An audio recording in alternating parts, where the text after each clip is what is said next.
जरा इस चाल को देखिए, यदि इसे हिलाएंगे तो हलचल होगी ही, लेकिन यदि इसे शांत छोड़ देंगे तो यह स्वाभाविक रूप से स्थिर हो जाएगा। इसी प्रकार जब हमारे जीवन में कोई समस्या आती है तो अगर हम बेचैन होकर प्रतिक्रिया देने लगते हैं तो समाधान मुश्किल हो जाता है। लेकिन यदि हम धैर्य और संतोष के साथ शांति से विचार करें तो समाधान जरूर मिलेगा, क्योंकि अशांति में कोई समाधान नहीं, जबकि शांति में ही हल छिपा होता है। समय का स्वभाव है कि हर घटना अपने नियत समय पर ही घटित होगी। सूर्य का उदय और होना, पौधों में पुष्पों का खिलना, सब अपने समय पर होता है।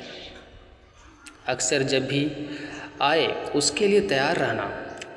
यदि अवसर हाथ में रहेगा और हम तैयार ही नहीं होंगे तो क्या हमें सफलता मिल पाएगी?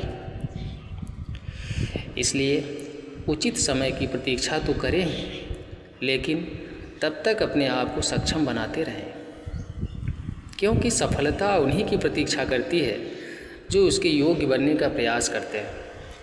मनुष्य को प्राप्त सबसे अद्भुत शक्ति उसकी वाणी है, जिससे वह अपनी भावनाओं को व्यक्त कर पाता है।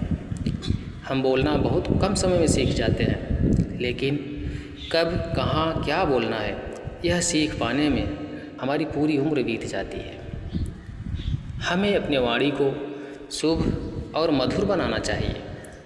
जो व्यक्ति अपनी वाणी पर नियंत्रण रखता है वह जरूर सफल हो जाता है। खुद पर विश्वास बहुत बड़ी शक्ति होती है। जब तक व्यक्ति खुद पर विश्वास नहीं करता तब तक जीवन में आगे भी नहीं बढ़ पाता। जैसे सूर्य जब चलते हैं तब वो दूसरों को प्रकाश दे पाते हैं, वैसे ही हमें अपने जीवन की कठिनाइयों से जूझते हुए आगे बढ़ना है। चंद्रमा रात के अंधकार में अकेले चलते हैं, नदी अपने मार्ग में चट्टानों से टकरा कर रास्ता बनाती है, वैसे ही हमें भी अपनी राह को खुद बनाना पड़ेगा। यदि हम स्वयं की मदद ही नहीं करेंगे तो जीवन का भार उठाना मुश्किल हो जाएगा। ईश्वर ने बेल को खड़े रहने की शक्ति नहीं दी, इसलिए वह वृक्ष का सहारा लेती है। हमें भी अपने जीवन में सही मार्गदर्शन और सच्चे साथी की आवश्यकता होती है, लेकिन सच्चा सहारा वही होता है जो कठिन समय में भी हमारे साथ रहे। इसलिए सच्चे मित्रों का सम्मान करें और उनकी कद्र करें। हम मंदिर जाते हैं और अपनी इच्छाएं भगवान के समक्ष रखते हैं, लेकिन क्या हम भगवान का धन्यवाद करना कभी सीखते भी हैं? जब भी मंदिर जाएं, भगवान से यह ना कहें कि हमें क्या चाहिए, यह कहें, हे प्रभु, आपने मुझे जो कुछ भी दिया उसके लिए धन्यवाद।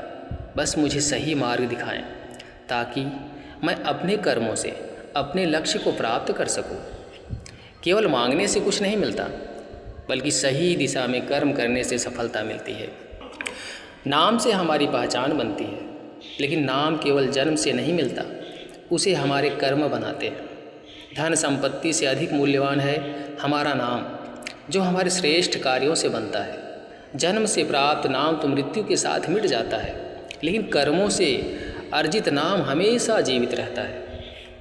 इसलिए अपने कर्मों से ऐसा नाम बनाएं जो युगों युगों तक याद रखा जाए।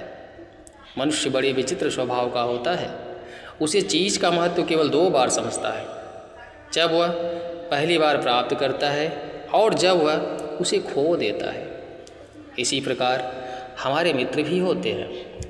जब वे हमारे साथ होते हैं तो हमें उनकी कदर नहीं होती, अन्यथा जब वो दूर चले जाते हैं तब हमें उनका महत्व समझ में आता है। इसलिए मित्रता का सम्मान करें और सच्चे मित्रों के प्रति आभार व्यक्त करें। हमारे कर्म ही हमारे भाग्य का निर्माण करते हैं। हे पार्थ, इसलिए तुम कर्म करो, कर्म ही तुम्हारे लिए सर्वश्रेष्ठ है। फल की आशा मत करो, फल तो मैं स्वयं तुमको दूंगा।